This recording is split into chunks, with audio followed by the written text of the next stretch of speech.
खुलुमबाय दिनैनि NBNनि बर' रादाबखौ फरायदों जारिमिन बरगयारिया दिनैनि गाहाय रादाबफोराव दङ आसाम सरकारा आबादारिफोरनि गोदान बिथांखि MMKSSY बिथांखिखौ बेखेवबाय उदखारिनि गाग्लोबनायाव मुंख्लं जानाय बिर जोहोलाव मनेस्वर बसुमतारीखौ आंगो गामियाव लाबोनानै अरायनि थाखाय जोबथा बिदाय होबाय जम्मु काश्मीरनि हिंसायारि जाथायखौ गाहाय मन्त्रि नरेन्द्र मोदीआ गोख्रों रावजों सोंखारिदों आरो क'क्राझाराव मुंख्लं जानाय जवानफोरखौ गोसोखांनानै इसोरनाव आरज गाबदों दानिया फैदो आबुं रादाबाव आसाम सरकारनि गोदान बिथांखि मुख्यमन्त्रि कृषि आगजुआरि हेफाजाब बिथांखिया 2008 आरो 2019 खौ बाक्सा जिल्लानि मुसलपुर आरो BTDनि सदर सहर क'क्राझार नोगोराव बेखेवनानै होयो आसामनि दानाय लुनाय आखाइ इसान बिफाननि मन्त्रि रन्जित दत्तआ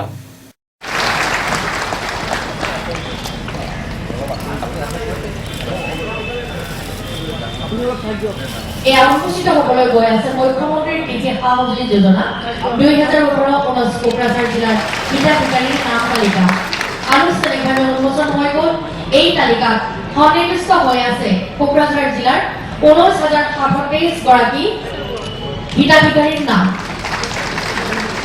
অকল ধান খেতিয়ে নহয় ইয়াৰ পিছত 24,200 হেক্টৰ ভূমিত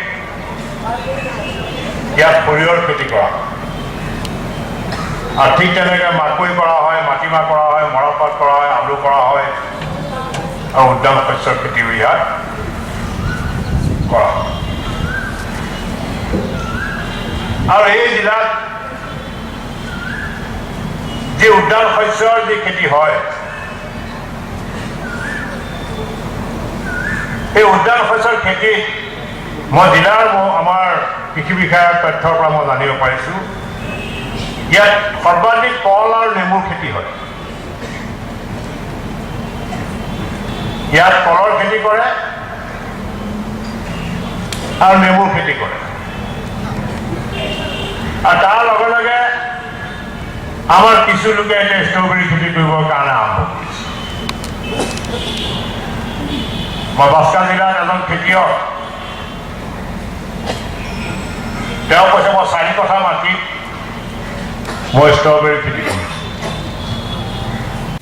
आसाम सरकारा आबादारिफोरनि मुलाम्फानि थाखाय गोदानै बेखेवनाय बिथांखि MMKSSY 2008 आरो 19 बोसोराव क'क्राझार जिल्लायाव गासै सा 19,724 मुलाम्फायारिफोरा आसाम सरकारनिफ्राय 5,000 रां आरो भारत सरकारनिफ्राय 6,000 रां मोननो हागोन क'क्राझार सहराव थानाय क'क्राझार सरकारि गोजौसिन गेजेर थांखि गोनां फरायसालियाव BTCनि आबाद बिफान आरो क'क्राझार जिल्ला खुंथायनि जथाय बानजायनायाव सनिबाराव खुंफुंनाय मोनसे टेलेबलेब हाबाफारिनि गेजेरजों आसामनि आबाद बिफाननि मन्त्रि रन्जित दत्तआ बिथांखिखौ बेखेवनानै होयो বিকাশ হ'ব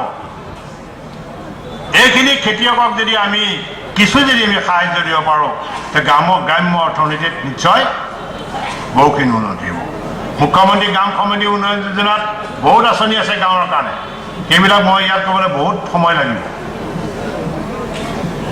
বহুখিনি সময় লাগিব ইয়াত তাত পুখুৰী আঁচনি আছে ফিচাৰী আছে হৰ্টিকালচাৰ আছে আপোনাৰ ডায়েৰী আছে হেণ্ডলুম টেক্সটাইল সেৰিকালচাৰ আছে বিভিন্ন ধৰণৰ আঁচনি এই মুখ্যমন্ত্ৰী গ্ৰাম সমিতি উন্নয়ন যোজনাত স্পৰ্টছৰ আছে বিভিন্ন ধৰণৰ আঁচনি মুখ্যমন্ত্ৰী গ্ৰাম সমিতি উন্নয়ন যোজনাত অন্তৰ্ভুক্ত কৰা আছে उदखारिफोरनि गाग्लोबनायाव मुंख्लं जानाय मनेस्वर बसुमतारीखौ लाबोनानै गावनि आंगो गामियाव अरायनि थाखाय जोबथा बिदाय होबाय जम्मु काश्मीरनि पुलवामा जिल्लायाव बृहस्पतिबारनि बेलासियाव गिख्रंथावै उदखारिफ्रा गोहोगोरा IED बमा बेरफ्रुसार होनानै खासि बिस्ट्रि जिउ खोमानांनाय बाक्सा जिल्लानि तामुलपुर मुखुमानि कलबारि गामिनि CRPF जवान मुंख्लं मनेस्वर बसुमतारीखौ लाबोनानै गावनि आंगो गामियाव दिनै अरायनि थाखाय जोबथा बिदाय होबाय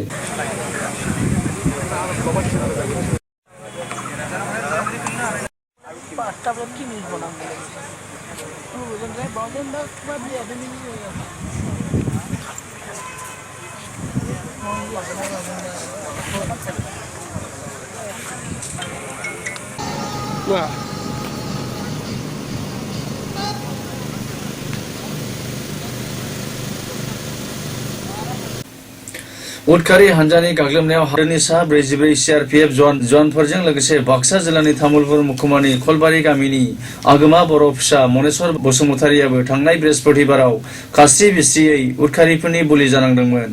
सा 40निबो गोबांसिन CRPF जवानफोरखौ गोसोखांनानै जाहाथे बिसिनि जिउमाया सोरगोआव आलो गोजोन थानो जायगा मोनो बिनि थाखाय आसामनि गुबुन गुबुन हारि माहारि आफाद गौथुम लोगोसे बर'फोरनि माहारियारि आफाद एबसु आरो गुबुन गुबुन आफाद गौथुमफोरा इसोरनि खाथियाव आरज गाबो।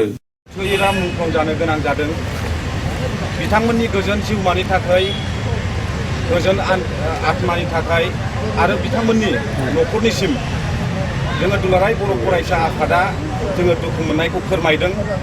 लोगोसे जाय बिथांमोनहा देशनि थाखाय हादरनि थाखाय गाव गावनि बेसेन गोसा जिउखौ बावनानै मैयानि समाव मुंख्लं जालांबाय। बिथांमोननि गोजोन जिउमानि थाखाय जोङो दिनै केन्डेल रेलि खालामनायजों लोगोसे जोङो दुखु मोननायखौ फोरमायनो नागिरदों। मनेस्वर बसुमतारी बिथाङा CRPFनि जवानमोन तामुलपुर कलबारिनि। बावैसो उदखारिफोरनि जि गाज्रि हाबा मावनाय बेवहाय काश्मीराव बिथाङा मुंख्लं जानो गोनां जाबाय। जोङो बिथांनि सोरगोआरि जिउ सोलेरनि आरो गोजोननि थाखाय आरज गाबो। बिथांनि दुखुथिया न'खरनिसिम जोङो गोसो गोरबोनि दुखु मोननायखौ जोङो फोरमायो आरो जों भारत सरकारखौ खावलायो जे बेबायदि उदखारि जि हाबाफारि बेखौ अरायनि थाखाय फोजोबनायनि थाखाय भारत सरकारा माखासे बिथांखि लानांगौ। थांनाय समावबो बेबायदि गोबां जाथाय जालांदों। दा बिनिखायनो जोङो भारत सरकारखौ खावलायो जे बिथांमोना जुदि बिथांखि लानायाव माबाफोर खम जादोंब्ला, बिथांमोननि जुदि इन्टेलिजेन्स रिपर्टफ्रा जुदि खम जादोंबा बेखौ स्ट्रं खालामनांगो आरो बेवहाय रावबो जाहाथे बेबायदि जवाना जिउ जोबनो गोनां जाया, जोंनि हादोरनि खहा जानो गोनां जाया। बिनि थाखाय काश्मीर भेलियाव बाहेरनिफ्राय फैनानै जायफोर उदखारिया बोसोर बोसोर खामानि मावबाय थादों जोंनि हादोरखौ धंस खालामनो, जोंनि सुबुं माहारिखौ धंस खालामनो, जोंनि हादोरनि खौसेथि आरो गोहोखौ धंस खालामनो, बिथांमोनखौ अरायनि थाखाय फोजोबस्रांनांगौ। बिनि थाखाय भारत सरकारखौ हाबाफारि लानांगोन होननानै जों बुङो आरो भारत सरकारनि गासैबो हाबाफारियाव जों आगोलबो दङमोन, दाबो दङ।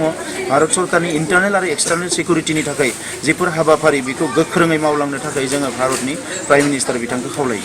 কারণে নহয় দরকার পড়িলে যদি বিচাৰে যদি প্রয়োজন হয় আমার BTC অঞ্চলত আমার বহুত বড় ল'ৰা আছে, এইখিনিতো ট্রেনিং দি পেলাই আমি পঠাব পাৰোঁ। যদি সরকারে বিচাৰে স্যালারি আমি BTC মেনেজ কৰিব পাৰি। 500 জন যদি গভর্নমেন্ট অফ ইন্ডিয়া এলাও কৰে 500 জন বড় ল'ৰা আমি পঠাব পাৰে, স্যালারিটো BTC দিব যদি গভর্নমেন্ট অফ ইন্ডিয়া এলাও কৰে। ইহঁতৰ লগত যুঁজিবৰ কাৰণে আৰু সেইটো ডিফেন্সৰ কাৰণে নহয়, অফেন্সিভৰ কাৰণেহে ব্যৱহাৰ কৰিব লাগে। 14 তাৰিখত যিটো ঘটনা হৈছে কাশ্মীৰত, আমাৰ অসমৰ বা আমাৰ সেই তামোলপুৰৰ এজন আছে, আপোনালোকে সকলোৱে গম পাইছে। যেন হওক এইটো ঘটনাটো আমি তীব্ৰ ভাষাৰে নিন্দা কৰিছোঁ আৰু এতিয়া মই ভাবিছোঁ পৰিয়ালটো হ'ব, চলিবৰ কাৰণে হ'ব। আমি ব্যৱস্থা ল'ম BTC কৰা। আমি আলোচনা কৰিছোঁ, শ্ৰাদ্ধটো হৈ যাওক, ইয়াৰ পিছত আমি ভালকৈ আলোচনা কৰি পেলাই পৰিয়ালটো কেনেকৈ মানে চলিবৰ কাৰণে কি ব্যৱস্থা লোৱা হ'ব সেইটো আমি আলোচনা কৰিছোঁ। এতিয়া যিটো ঘটনা হৈছে ইয়াত ৰিভেঞ্চটো এনেই ল'ব লাগিব, ভাৰত চৰকাৰে লোৱাটো উচিত।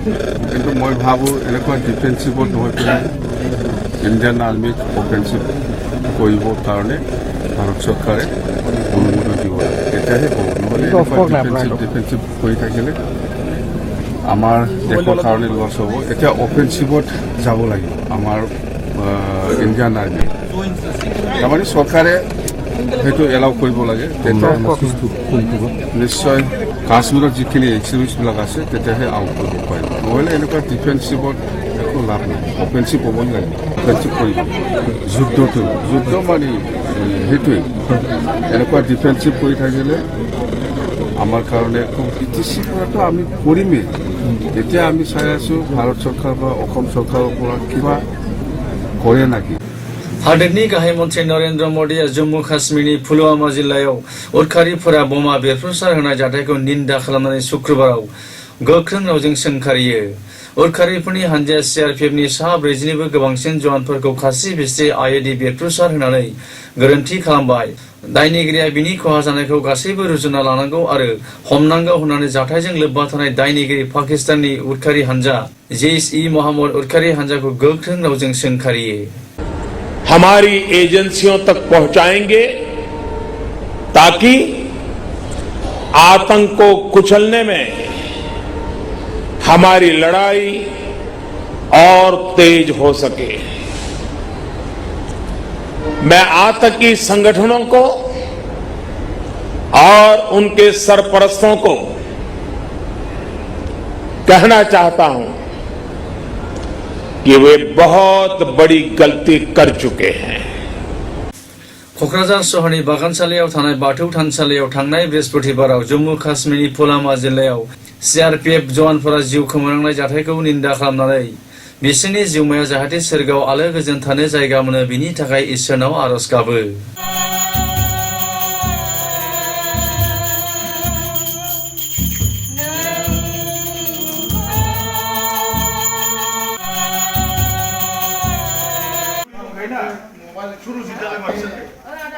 जाय बेफोरबादिखौ मावदों बियो मावदोंब्लाबो बियो रायजो राजाजों मोजां मोनजायाखै। गरि होना होजादों, साव होजादों। बिसोरनि जिबनाबो सानसे बेलासि बिदि जोबथों ओरै होननानै जोङो इसोरनाव आरज गाबदों धिखार नांनानै। आरो जायफोर थैलांबाय बेलजन गाहाम जोंनि सैन्यफ्रा, जोंनि रायजो बेंगिरिफ्रा, बिसोरनि आत्माया जाहाथे इसोरजों अराय जिउ खांजाहैनो हायो बेखौनो जों दिनै आरज गाबदों आरो बेखौनो आं धिखारजों। बेजों लोगोसे दिनै रादाबा एसेनोसै, गोजोन्थों।